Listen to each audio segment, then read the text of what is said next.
Bayan.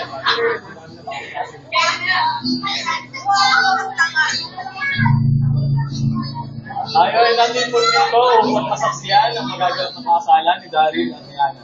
Tama ba? Ana, Daryl? Sa kapangyarihan binigay sa akin ng admin, ng CV at ng session ng HRDM 1, 2, and 4, 6, 7. Ako ngayon ay may kapangyarihan upang may kasal. Ako si Father Rini. Charot! Ngayon, bago natin simulan, mga kaibigan, may tumututol ba sa kasalang Daryl at Ana? Okay, atin ang simulan. Kaya ay pinagbuklod dito, bagaman pilitan. Siguro may mga kasabwat, pero kayo ay mangyaring dapat ikasal dahil kayo ay nakatadhana. Daryl, tinatanggap mo ba si Ana upang maging kabiyak ng iyong puso makasama habang buwan kayo ang mga ginawa?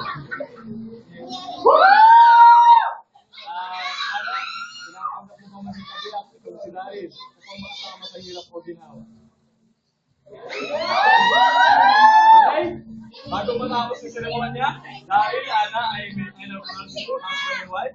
Daryl, you may now kiss the bride. Sing! Excited ako, sorry. Sorry.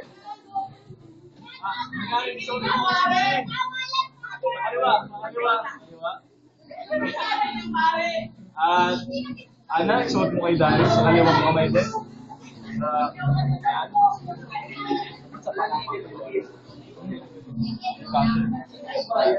At ngayon, nabitin kanina, Daryl, you may now kiss the bride.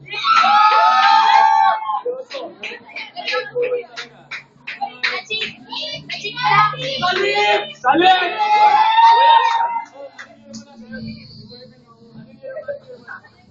Port ka nang mo na. Ha? Bakit na kayo? Pwede na sa lips yan! Team na! Hey, kung ano mag-umisan yung dalawa. Nasusan yan.